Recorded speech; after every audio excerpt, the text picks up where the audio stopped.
묻지도 따지지도 않고 내가 사기로 한 종목을 꾸준히 사시는 게 제일 좋은 것 같아요. 우물쭈물 망설이다가 또 기회가 지나가 버리고 이런 경우들이 너무 많아서 제가 2024년 초에 투자했던 것들도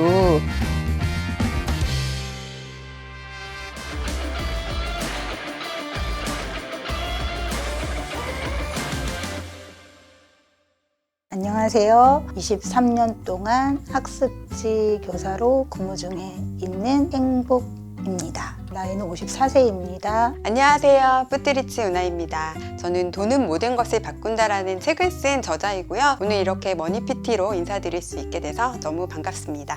어떤 고민이 있어서 사연을 신청해 주셨을까요? 아버지가 11년 전에 돌아가셨고 어머니도 지병으로 오래 앓으시다가 올해 여름에 돌아가셨거든요. 제가 무남 동료이기 때문에 부모님을 책임져야 했었고 중간중간 조금 저한테 버거운 순간들도 있었어요. 그래서 나는 나중에 자식한테 짐은 돼야 되지 않겠다라고 다짐을 강하게 했었던 것 같아요. 올해 어머님이 돌아가시면서 이제부터라도 나의 노후 준비를 제대로 해보겠다. 흥미롭게 시작을 했는데 잘 준비하고 있는 게 맞을까라는 고민이 생기기 시작했어요. 한 달에 한 400에서 450 정도 생활비가 들고 투자는 한 200에서 300 사이 정도? 노후 준비를 어떻게 하시나요? 40대 중반분들은 노후 준비를 대부분은 보험으로 많이 하셨을 거예요. 저도 예전에는 개인 연금 보험, 종신보험 이런 것들 많이 가지고 있었는데요. 10년 이상 납입을 하다 보니까 이게 맞는 방법인가 싶어서 그것들은 지금 다 정리를 했고 미국 주식으로 그리고 성장주 위주의 투자를 하다 보니까 자연스럽게 노후가 해결이 됐습니다. 안녕하세요. 반갑습니다. 네. 어떤 사연을 준비해서 오셨는지 한번 말씀해 주시겠어요? 제가 나이가 54세고 일할 수 있는 기간을 최대로 잡아도 10년 정도더라고요. 내 노후 준비를 이 짧은 시간 안에 어떻게 하면 좀 지혜롭게 최선의 방법으로 할 수 있을까를. 혹시 가족은 구성원이 어떻게 되세요? 신랑 있고 25살 아들 한 명 있습니다. 현재 자산이 어떻게 구성이 되어 있는지. 투자하고 있는 아파트가 갭이 한 7, 8천 정도 되고 지금 거주하는 집은 2억 9천에 매입을 해서 1억 4천의 대출을 받았어요. 주식으로는 한 1억 2천 요 사이에 있는 것 같아요. 코로나 전에는 보험이나 이런 것들로 노후 준비를 했었어요. 코로나 이후 우연히 ETF를 알게 되면서 한 달에 저 30만 원, 신랑 30만 원 매달 조금씩 사 모았거든요. 혹시 국민연금을 가입되어 계신지 그동안 납부하신 금액이 있다면 노후에 어느 정도 수령이 가능한지 확인해 보셨을까요? 일단 신랑은 한 80만 원 정도가 나오는 걸로 되어 있고 저는 최소 연금으로 납부 중이에요. 50만 원대더라고요. 근데 수납을 하게 되면 20만 5천 원 정도가 연금이 올라서 80만 원 가까이 나온다고 하더라고요. 450 정도 있으면 누구한테 손 벌리지 않고 어느 정도 만족하면서 살 수 있지 않을까 기준을 세웠어요. 그럼 나머지 300만 원 정도를 내가 준비를 해야 되는데 가능한지 한번 확인을 해볼까요? 현재 가지고 계신 자산이 대부분이 연금저축과 ISA 계좌에 들어있더라고요. 지금 갖고 계신 자산을 1억 1천만 원 가정을 했어요. 2026년부터 10% 수익률로 추가로 투자를 하지 않고 그냥 불리기만 했을 때 10년 뒤에 약 2억 8천 정도가 돼요. 어떤 해는 더 많이 불어나고 어떤 해는 좀 더 뭐 빠지고 뭐 이럴 수는 있는데 10년 뒤에 딱 은퇴하신다, 11년 차가 됐다라고 하면 이 연금 계좌에서 3,600만 원을 빼고 다시 이거를 계속 굴리는 거거든요. 언제까지 쓸 수 있냐면 11년 차부터 24년 차까지. 그러니까 10년 이상을 지금 연금 계좌에 갖고 계신 돈으로 충분히 여유롭게 사실 수 있는 거예요. 우리는 또 투자를 하실 거잖아요. 연금이나 ISA 계좌가 아니라 일반 계좌로 개별 종목에 투자한다고 가정을 해봤거든요. 지금 갖고 계신 현금성 자산이랑 이번 달 모으실 돈을 합쳐서 대충 1,000만 원 정도, 한 달에 200씩 2,400만 원을 성장주에 투자를 한다라고 가정을 했거든요. 수익률을 15%로 잡았습니다. 은퇴하기 전까지 대략 6억 정도 나오거든요. 11년 차부터는 건드리지 않고 투자도 안 하고 계속해서 불리는 거예요. 수익률을 제가 좀 더 낮춰서 10%로 잡아봤는데 30년 뒤에 28억 정도. 여기 돈이 다 떨어질 때 다시 3,600만 원을 인출을 했어요. 그렇게 하더라도 30년 뒤에는 충분히 몇십억대로 사실 수 있는 거죠. 아직은 10년이라는 시간이 있으시니까 개별 종목에 투자를 더 많이 하시는 게 내 노후를 대비한 자산을 키우는 거에 집중을 하셨다가 은퇴를 앞두고 차근차근 배당주나 이런 월배당 커버드콜로 갈아타셔도 늦진 않은 것 같아요. 배당주라는 게 성장주보다 수익률이 그렇게 높진 않거든요. 내가 더 이상 노동소득이 발생하지 않아서 현금 흐름을 발생시켜줘야 하는 그런 분들이 필요한 거기 때문에 지금부터 투자하실 일반 계좌, 개별 종목들은 앞으로 한 20년 이상은 더 가져가실 수 있잖아요. 그 사이에 큰 폭의 하락을 겪고도 그걸 다 만회할 수 있는 충분한 시간이다라는 얘기가 있거든요. 그래서 저는 일반 계좌로 투자를 좀 해보셨으면 좋겠어요. 제가 미니스탁 계좌를 개설해서 네네, 소수점 주식 말씀하시는 네. 거죠? 네네. 네, 제가 좋아하는 12개 종목을 매일 1,000원씩 그냥 자동 구매를 걸어놨어요. 그렇게 투자해보시니까 어떠셨어요? 마음이 편해요. 오르면 오른 대로 사고 떨어지면 떨어지는 대로 사고 일단은 저도 투자 경험이라고 생각하고 하고 있는 거고 처음에는 가볍게 시작을 했는데 한 달에 정말 30만 원이 훌쩍 넘는 저한테는 목돈인 생각도 들고 소수점 투자가 수수료도 많이 나간다는데 장기적으로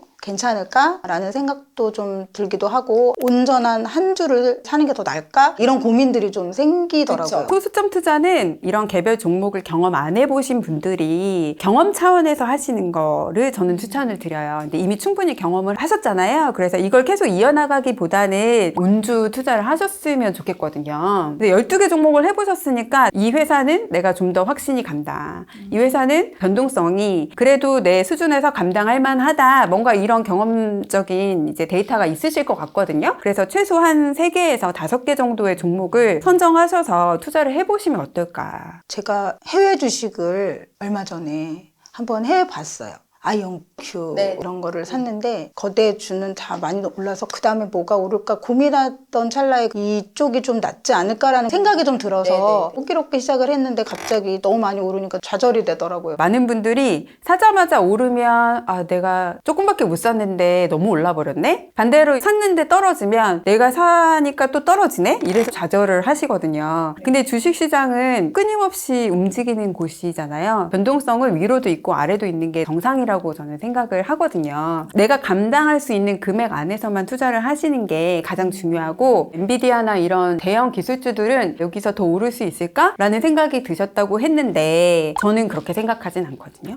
확실하게 자리를 잡은 대형주를 반드시 포트폴리오에 1~2개 정도는 편입을 하셔야 돼요. 그래야 내가 가진 계좌가 시장이 무너졌을 때 다 같이 휴지 조각이 되지 않을 수 있거든요. 아이온큐 같은 회사는 물론 성장성이 좋지만 앞으로 이 회사가 핵심 산업이 될 때까지 살아남을 수 있을까? 이건 아무도 보장을 못하는 거잖아요. 오히려 알파벳이나 엔비디아나 이런 기업들을 먼저 담고 그 다음에 성장성은 좋지만 리스크도 높은 기업을 소량으로 담고 이렇게 포트폴리오를 짜시면 좋을 것 같아요. 그럼 매달 주식을 살 때 월급날 그달 제가 투자할 금액을 다 매수하는 게 맞는지 아니면은 분할 매수를 하는 게 나을지 그것도 제가 고민이거든요. 제가 생각할 때는 요즘 같은 강세장에서는 주기를 짧게 해서 사는 게 가장 좋겠더라고요.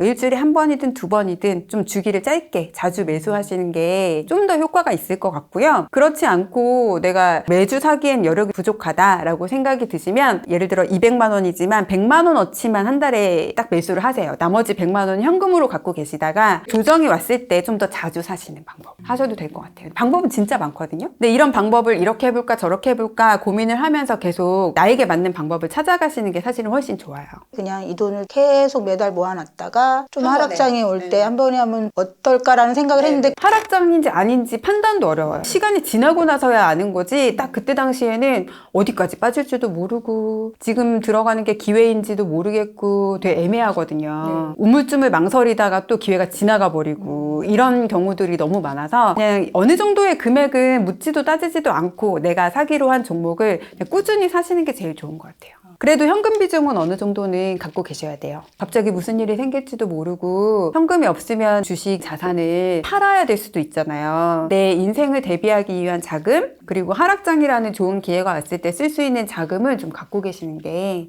저는 좋을 것 같아요. 부동산 갭 투자를 호기롭게 작년에 시작을 했는데 내년에 차라리 매도하고 그 차익으로 주식이나 이런 데 투자를 하는 게 더 낫지 않을까? 그런 생각이. 확실하게 나는 현금화가 쉬운 자산에 투자하겠다라는 마음이시면 저는 좋은 선택이라고 생각해요. 근데 내가 팔고 나서 이거 오르면 너무 아까울 것 같다. 그러면은 그렇게 말씀 못 드리거든요. 몇 년 정도 운용을 한 다음에 아이가 결혼할 때가 되거나 아니면 공부를 좀 더 하고 싶다거나 그럴 때 증여하시는 것도 저는 괜찮은 방법인 것 같아요. 그럼 그것도 성장주 위주로 투자를. 아드님이 3년 뒤에 결혼하겠다. 그러면 사실은 성장주 투자를 다 하시면 안 되죠. 우리는 20년의 시간이 있으니까 성장주에 투자를 하기로 한 건데 변동성이 적은 S&P 500이나 이런 ETF를 끼고 일부만 성장주로 하시는 게 좋을 것 같아요. 그럼 그 비중을 어느 정도? 일단 반반이죠. 잘 모를 때는 반은 지수, 반은 성장주를 하시다가 내가 성장주 투자해보니까 생각보다 빠지는 게 무섭지 않네? 그러면 성장주를 늘리시는 거고 얘 빠질 때 나 너무 괴롭다. 그러면은 지수를 좀 더 늘리시는 거고.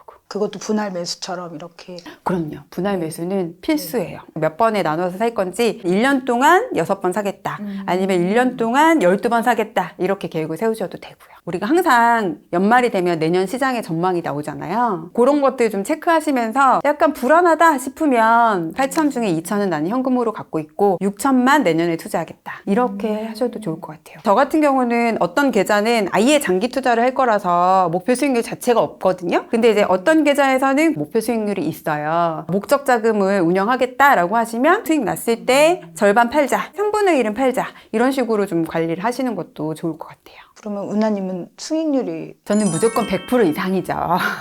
성장주 같은 경우는 물론 시장 상황에 따라 다르지만 한 3년 정도 보유를 하고 있으면 거의 100% 가까이 수익이 많이 나더라고요. 제가 2024년 초에 투자했던 것들도 지금 팔란티어도 100%가 넘었고 테슬라도 거의 8, 90%고 엔비디아는 제가 계속 추가 매수를 해서 수익률이 50% 정도인데 만약에 처음 샀던 그대로 가지고 있었다면 얘도 수익률이 지금 더 많이 높았을 거거든요. 직접 한번 해보시고 정해보시면 될 것 같아요. 최소 20년을 계속 투자를 하시고 나만의 방법을 찾으시고 그 과정에서 또 많은 어려움이 있을 거예요. 시장이 항상 좋지 않거든요. 떨어질 때 내가 어떻게 버텨낼 것인가 이런 것들도 과제인 거죠. 최소 20년 이상 좋은 주식으로 내 자산을 불려나가겠다 이렇게 생각을 하시면 아까 제가 보여드린 것 이상으로 분명히 자산이 불어나실 거예요. 실제로 상담을 받아보니 어떠신가요? 내가 했던 방법들이 의미 없진 않았지만 훨씬 더 좋은 방향성을 가진 방법들을 조언을 해주셨기 때문에 이제는 말씀해 주신 대로 실행하는 것만 남았다. 걱정 없이 준비할 수 있겠다라는 확신이 들었던 것 같습니다. 절세 혜택을 보는 것 위주로 생각을 많이 했었는데 다른 계좌를 활용해서 성장주 위주로 꾸준히 투자를 했을 때 훨씬 더 좋은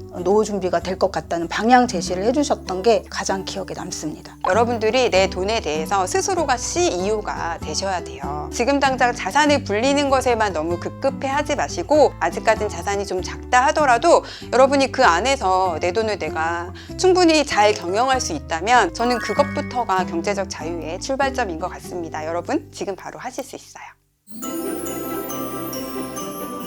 제가 지금 파이어 클럽에서 현재 강의를 런칭을 했잖아요. 네, 수강생분들에게도 이런 도움을 드릴 수 있으면 좋겠다라는 생각이 들더라고요. 사이트 안에 커뮤니티 게시판이 있잖아요. 그 게시판에 올려주시면 제가 댓글을 달아드리고 5분을 뽑아가지고 커피 선물을 보내드릴까 하거든요. 도움이 필요하신 분들께 또 도움이 된다면 그분에게도 좋을 것 같아서 이런 것들을 좀 꾸준히 해보려고 합니다.